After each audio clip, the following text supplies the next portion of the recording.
Welcome to Series 2 of the Delegation Download, the People Puzzle, Building Your Dream Team. This series is your guide to hiring with clarity, confidence, and strategy because the right people don't just fill roles, they fuel your vision. Whether you're making your first hire or reconstructing for scale, we'll help you solve the hiring puzzle piece by piece. I'm really excited about this. So today we are kicking it off with a conversation that so many of you are having. Is it time to hire? I get asked this all the time. So we're going to talk about what to watch for, what to avoid, and how to start small and smart. I think that's the best strategy from our experience. Yeah, absolutely. Now, let's rewind for a second and let's go back to Elevate's early years. What inspired you here at Elevate to make your first hire for our business? Yeah, gosh, it feels like forever ago and yesterday all at the same Yeah. time. I think for me, I was a solopreneur for many years doing this on my own. And I got to the point where, you know, I just was getting referred by plenty of people that I quickly realized that I could no longer take on all the work myself and do it well. And also live my life the way that I wanted to live when I first started all of this. Right. Mhm. So I think that I just knew it was time and I needed help. And that is not something easy for any of us to admit. And I am getting better at it every year. But at the time, I also faced that same problem. Who is my next hire? What does that look like? And for me, I hired a couple of people in order to, what I started with was to replace the work I was doing for clients. So what that looked like for me was trying to figure out how to explain to people what exactly I do. What is Ashley's secret sauce of success? I had to figure all that out, and we'll dive into all of that later. But one of my first hires was you. It And was. I think that feeling like, honestly, for me, it was a lot of trusting my gut as far as, do I connect with the person? Can I tell that they're just as excited about what we're building here and what we're doing Mhm. and things like that. So for me, it was really scary though, really, really scary. And again, we'll talk about a lot of the lessons learned and tips and tricks that I have learned over the years as far as how to make it successful, but a lot of trial and error. But you are one of you are the longest standing team member at this point besides me. Yeah. And I'm so, so lucky to have found you. And I don't know, maybe this is a good time for us to tell everybody something that we figured out about each other, how closely we were connected, even though when we first met to interview for this position, you were actually across the country. I And was. little did we know, we actually came from the same place. Yes, we did. So for reference, I have been at Elevate now. April will be 5 years. And Elevate is celebrating the 5 year anniversary in February. So I have been here Hmm. since literally day one almost. But Ashley and I realized and figured out over time that I was living in Tennessee when I applied for the job, and we had just moved here, had a newborn baby, and I needed to have something to do with my time, and I wanted to get back in the workforce, and but I needed to be home with my kids too, and still, the thing that we all want to do. I wanted to contribute. I wanted to bring progress and be efficient and all of the things. But we found out that Ashley and I we ran the same circle of friends. We knew a lot of the same people, and we will share it in socials. But we had actually two people down from each other at a baby shower while we were living in the same town. We went to the same mommy and me workout classes. We hung out with the same people, and then come to find out that our husbands have been playing baseball together since they were wee little tykes, and they played all the way up through high school. And we were very much like in each other's lives, but had no idea that we were in each other's lives as much as we were. Yeah, it's so wild to me that we didn't connect until you were across the country, but we Hmm. had all of these connections. It's always so wild to me. So Yeah. anyway, we wanted to share that with you guys for those of you who did not know. And like Nichole said, we will find that photo because we were determined to find evidence of all Yep. of this, and we did. And it's wild. So Yeah. It's Things happen for a reason, and that's just something that you have to remember. In business and in life, everything Mhm. happens for a reason, and when the timing is right, it will happen, and magic happens when that happens. So, um, Yeah. I love that you said that it was scary bringing in your first hire and knowing that you had to like take that step and trust your gut and know like I'm bringing in this person who is essentially your business is your baby, going to take my business and grow with me, because that's the goal anytime you bring in a hire is to grow, to have that hire and that new team member grow with your business. So I want to shift a little bit and talk about what it actually looks like when you start to realize that you're outgrowing doing everything yourself as a solopreneur. Um, and some of the things that we have seen, and it happens a lot in business too, is you're growing, because anytime you're growing, these things are going to come up. And that is your sign that you need to make a shift, whether that's a hire, outsourcing, whatever the case may be. But in this case, we're talking specifically about hiring, but you're constantly overwhelmed, like you don't have time on your calendar to do anything. And so that's one of them. You're missing deadlines. You're missing meetings. You're constantly stuck in that task mode where you're just focused on small things and not looking at the big picture and thinking about where am I going to be in a year? You're just focused on what can I get done today and how fast can I get it done so I can move on to the next task. And then this is also where that horrible word resentment creeps in, because you're missing out on things, not just in your business, but personally too. You're missing out on having that new client call. You're missing out on events that you want to go to with your friends because you know you have to get things done, which is never a place that anybody wants to be. Yeah, absolutely. And I mean, I can fully relate to every single one of those examples. I have been there as a business owner. So just because you're aware of the problems that can happen and all of that does not mean you won't experience it. But I do think that by being aware of the signs, we can take action quicker. And so, like for me, there's been plenty of times where I have felt one or all of those things at the same time, Mhm. and I'm able to catch myself. And you, I mean, you and the leadership team that we have built also can help me see it, maybe if I'm not even seeing it within myself, which is really great. So I think one of the biggest things that we also see is that we have a lot of people that, business owners that we work with, that just wait until they feel complete burnout before they finally realize that they need to hire. And that's a really hard place to be in order to hire and set them up for success, because now you're not your best self. You truly don't have the time or energy to bring someone on. And so we want to talk about today kind of tackling that in advance, because we don't want to wait till that happens. Right. That's the worst feeling, because once you're at burnout, you don't want to do anything else. So Mhm. start a hiring process before you get there, and that way that alleviates some of that burnout feel. But I want to bust a myth right now. It's here. It's documented. The myth is that you'll probably never feel 100% to hire, 100% ready to hire, and that is a myth. Yeah. 100%. Yeah.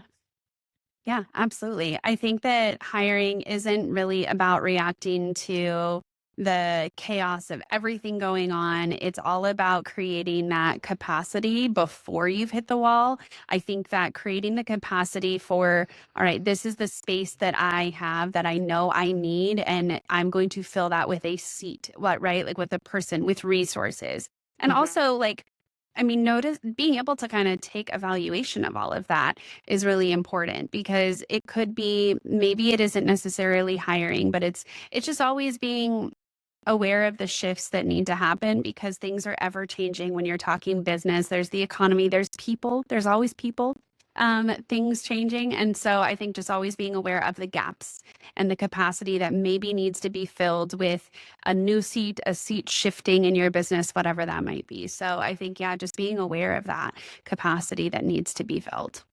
Yeah, well, and not just being aware of the filling that seat or shifting that seat, but there's hidden things that people don't think about when it comes to making that first hire, because and I think I touched on it a little bit earlier, but if you're waiting too long to bring on somebody to your team, the quality of your work is suffering. If you are supporting clients in a customer-based service, then your clients are suffering because you're not giving them your all, or you just don't have the capacity to give them your all. You're also missing opportunities. You're not able to do networking calls. You are not able to go to Mhm. conferences. You're not able to have those, the onboarding calls or just meet new clients or market. You can't market if you don't have the time for it. So, and then your growth stalls because if you're not doing any of those things to meet new people, you're not going to grow. Um, and you might get referrals, which are always amazing. However, if you don't have the time to take those referrals, then the growth still stalls. And then, like I said earlier, the resentment. Like you want to do all of these things and you just can't. So then you're resenting the fact that you have all these things on your plate and you're not able to do all of the things that you want to. And that's not a place that anybody wants to be. And that's not a place that you should be as a business owner. You didn't start this business Yeah. to constantly be stressed. So, one of the things that comes to mind with everything that you just mentioned is again, I've been there for all of this. I've been in all of these positions, but something that came to mind for me when you were saying all this is there has been times where I am so overwhelmed with work and things to do and people to get back to. And all of the actionables that come from all the meetings and all those things that I can't tell you how many times I've had to just miss something that my family's doing on a weekend so I could go work somewhere and chug out a bunch of work. And that does, while sometimes you just have to do it out of necessity, but if you find that you're doing it all the time, I realized, because I did it, that gosh, what am I doing? Like it doesn't have to be this way. I just need to figure out how to delegate more to either the existing team that I have or like I said, fill another seat that maybe I'm Mhm. not realizing needs to be filled. So, I think just being aware of these things that are going on and being able to take take the next step as far as relieving that, because it really is amazing to see what comes of it when your energy is restored, your excitement for the business is restored. You don't have to spend as much energy in order to get the same or even better results if you're Yeah, just doing it right as far as your team. right. And I just want to kind of go off of what you're saying. It's not that you're not going to be putting time into your business if you hire somebody. That's not what we're saying. You're still going to be putting in the time into your business. You're just not using every single ounce of energy that you have in your body in and putting that into your business. You're able to spread your energy out and be even through work, through life, through all of the things. And you're able to sit back and say, okay, I can take this deep breath because there is somebody else there to help me continue this forward momentum. So I love Right. those notes because those are really important things to remember when you go into hiring a new person and why you should hire a new person. So, Ashley, what's something that you've seen clients gain throughout your tenure supporting clients when they finally make the leap and they start bringing on support? Yeah, I think it's a good question. So I feel like the thing that comes to mind the most to me is, or the word I should say, is freedom. So they suddenly have this freedom to really refocus on what they need to do, what could only be done by them. Hmm. So that's a huge thing. Like you just said, you don't have to, we're not saying do less work or do no work for your business. We're saying that the time you are spending should be more focused on things that energize you, things that are going to excite you, that you're really good at, all of those things. So it's really just making your time more focused, because I think when we are stuck trying to do all the things and ping ponging between so many different, that is so draining to your brain, to your energy, everything. Hmm. And so I think that freedom to get time back to Yeah. refocus it on what you want to be doing is huge. And also, they now have freedom of not being, like I said, so stuck in the weeds. They're not doing all these 100 small things. They're a lot more focused. They also have freedom to know that things are being handled while maybe they get that work-life balance back. So I think that that's the word that comes to mind for me. I think the other two words I also see once they're in a really good flow with this new team or team, just even one team member, is just some relief and confidence. I think being able to see, oh my gosh, my business is going even better than I could have imagined. Hmm. And oh, I have this relief of the weight of the world is no longer just on my shoulders. I now have someone else who maybe is handling other things or double checking, or is it feels so good to me to have someone on our team call out, hey, did you know XYZ is needs to be updated, or whatever it might be. I would have never noticed that. So there's relief and confidence in knowing not just me has elevates back. I've got a whole team of people, and that feels really good. Yeah, absolutely. And I think that one thing you were saying, you may have noticed it, but how long down the road would you have noticed it? Because that wasn't your focus, right? If something needed to be updated or something Mhm. needed to be changed, or there was a flag that you needed to know, somebody else is catching that before it becomes this bigger thing. And like you said earlier, it's those gaps, filling those gaps. And if you have somebody else on your team that can help you fill those gaps before they become these craters of a problem that you now have to fix, like, get ahead of it a little bit. So now you've been through the hiring process, obviously, and you were a solopreneur. So what were some of the things that you gained? Not from a client's perspective, but from your own perspective when you did your first set of hiring. Yeah, I think for me in the very beginning, my first hires were to help me take on more client work because at the time that's what was coming in.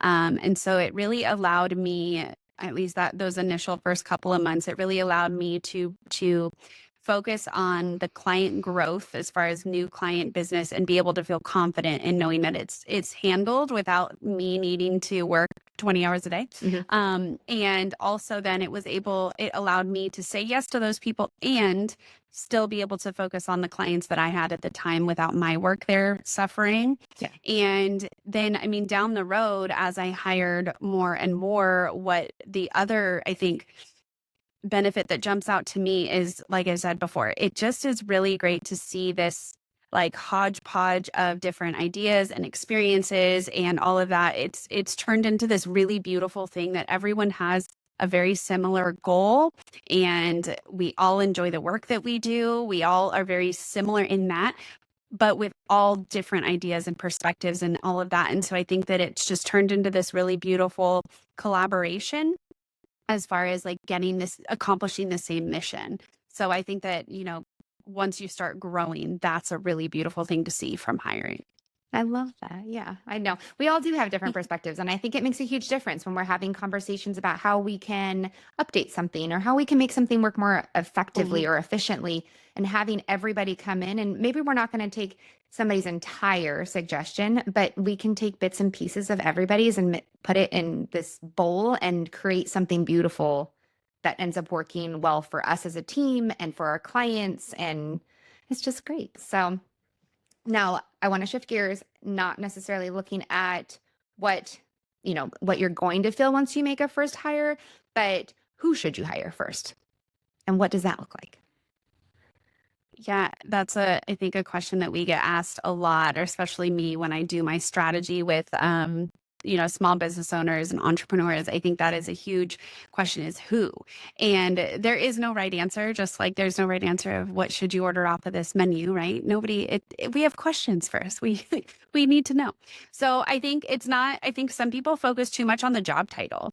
And instead what they need to talk about is where's the gap? What's the problem? What's the pain point, Hmm. so I think looking at all of that, asking yourself questions of what's getting pushed off my to-do list, and maybe that is because I think that things getting pushed off or down from your to-do list is often a sign of either one of two things: is it's not that high priority, or it could be that it's just not your zone of genius. It Hmm. just doesn't bring you joy. You're just not good at it. It takes too long, whatever that may be. And that's a great example of things that you should probably maybe jot down as a potential seat to fill.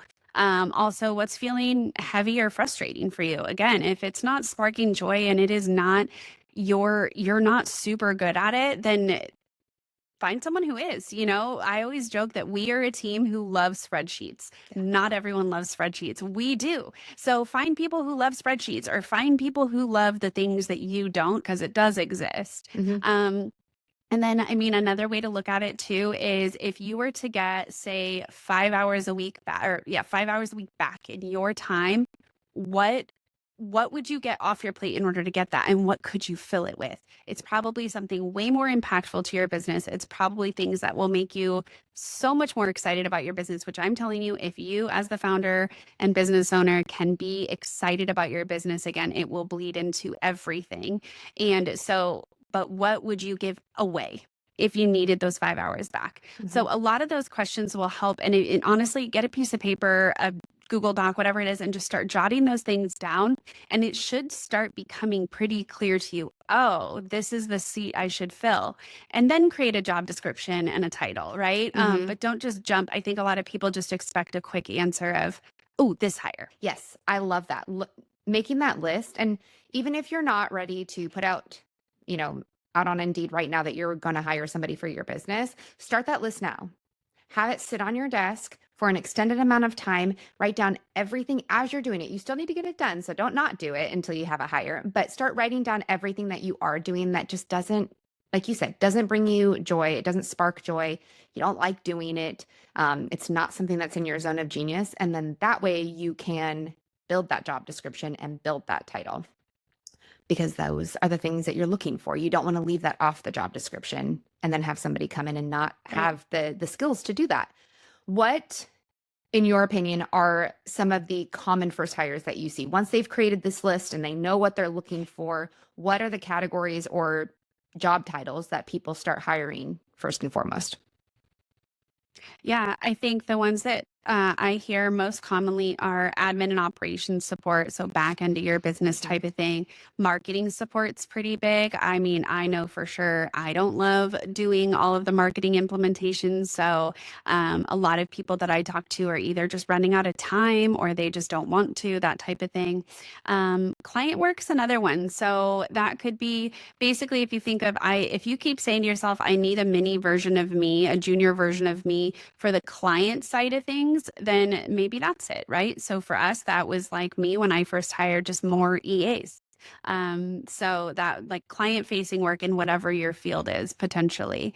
We also see bookkeeping and accounting related items. So that is oftentimes in relation to that back end of your business that people just sure you can do it, but do you love it and do you have the time? Are your books up to date Mhm. in order to file taxes or whatever that might be? Probably not. It's very common that it kind of gets pushed to the back burner. And then also we have a lot of clients and people in my network who have podcasts and they just get behind because it's a lot of work. And so podcast management is also another one. So those are the things that I tend to see in one of those buckets be someone's either first or next hire Mhm. is one of those gaps is pretty common. Yeah.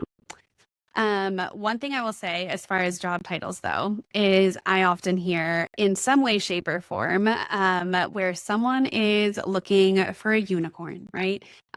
Someone who is saying, I need someone who can do this and this, and it's completely on two ends of the spectrum. Mhm. I'm sitting there listening and saying, that I don't know if anyone can be good at these two things. So we call that a unicorn. And that I think is one of the biggest hiring mistakes is not getting clear enough on that. So I feel like, yeah, I don't know. The whole unicorn thing is something that we run into a lot. Yeah, it is something that we run into a lot, and we're not saying that you can't find somebody who can do 2 ends of the spectrum, but are they great at doing both of those jobs? One is probably going to suffer a little bit more than the other at any given time, so you're still in that same boat of, "I'm not getting everything done that I need done," and it's because you have somebody who is doing something that's not in their zone of genius. Like, when you make a hire, you need to make sure that you're hiring in their zone of genius as well, because you're not going to hire a car mechanic to handle all of your marketing needs because that's not their zone of genius. They don't have the tools in their tool belt to get that SO or the SEO done correctly. They don't know how to write newsletters. They're not great at Instagram analytics, like all of those things. So you need to hire the right person for the right job because they have the right skills.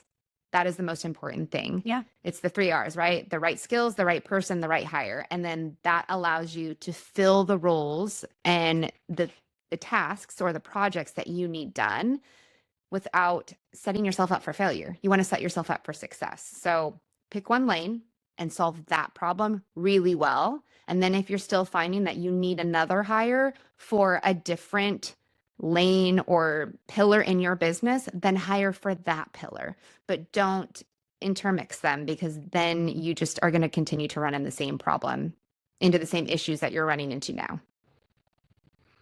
Yeah, absolutely. And I think something too is sometimes because as business owners, we tend to do all the things. Mhm. And so we think, well, why can't someone else? Yeah. Right. It's just different. And also, if you are still, as a business owner, trying to do everything, you're probably not doing it all really well. Like that's why you want to hire, right? So don't set someone else up for that where they're expected to do everything really well. You really got to try to segment it in areas as best as possible in similar interests and skill sets. I think in that you're then setting someone up for success and clarity in what their role is. Yeah, absolutely. Um, Something else that I run into a lot is the perception that you're not ready to hire because I don't have 20 hours a week of work to do, or 40 hours a week, whatever that looks like. So I just want to remind everybody that hiring doesn't mean a full-time employee. It doesn't mean, you need someone in the office all the time, that kind of thing. There are so many options now. We are in this world where you can hire a contractor to fill a super specific scope of work, or Mhm. even just for one project, right? You can outsource something to just get it done. But you also can hire something like fractional support. Like we do fractional operation support. You can hire fractional CFO support. You can hire fractional marketing support. There's all kinds of things out there that can help lift the load a little bit from you in order for you then to focus on, bigger and better things. So just again, going back to what I mentioned earlier, someone who is hyper focused on their scope of work is so much more effective than you ping ponging between 1,000 things. And one of those things is that scope of work. You're not going to make nearly as much progress. You're probably not nearly as skilled as this person is who enjoys this type of work. And so just imagine a couple of hours for this person to focus on getting whatever it is done, how much more effective they're going to be, and the results of that, while you have that one less thing. Mhm. So I just like to remind people of that. It doesn't have to be this big, scary hire. No, absolutely not. And I was talking to a copywriter earlier, and we were just talking about different content ideas and things like that. And one of the things I said that kind of sticks out to what you just said is, you can't wear all the hats at the same time. If you're top heavy, you're going to topple over. And that's when you get into this burnout where you can't pick yourself back up off the ground if you're top heavy and you're unbalanced. So you need to make sure that you're balanced as a business owner, or wherever your zone of genius is, so that you can focus on just wearing a couple of hats. But remember to take one off at a time, and then put another one on if you have to shift gears and focus on a different thing, because you can't wear all the hats at the same time. And it's small steps. It's taking time to be really intentional about what you're doing and when you're doing it, and not ping pong back and forth, because then you're still not making progress. You're just going to get in a standstill where you're making progress on something, but nothing's ever done. So start with where you are and create a system for that, and then let it grow with you. And then you can let that grow with your new hire as well, or somebody else that you bring on your team. Yeah, absolutely. And I think it kind of alongside of what you were saying is, I feel like also some people just, they want to be ready. They want to be ready. They don't have things in place. They don't have all this, especially your very first hire. You can say, I need your help getting me organized. Mm-hmm. That can be part of their job too. And I tell people all the time, remember that this is a person who doesn't know the ins and outs of your business. So they're have a fresh set of eyes and will ask a lot of really great questions where it's not clear, and they can help you make it more clear. Mm-hmm. So sometimes that fresh set of eyes is exactly what you need to be ready. And they can, like I said, that's how you are going to know you're going to hire the right person, because someone who's excited about helping you get ready is probably someone who's going to stick around for a while, Yeah. because they're excited about what you're doing, about your vision and all of that. So you don't have to have everything perfect. No, not at all. Not at all. So let's talk about that. That is a huge mindset shift that people need to have when they're making their first hire. But let's talk about some mindset flips that you can also think about. So instead of saying, I can't afford to hire yet, Flip it to say, hiring can help me afford to grow. You need somebody there to help you so that you can grow, so you can make those calls like we were saying. Stop saying, I need to do it all to keep it high quality. You don't.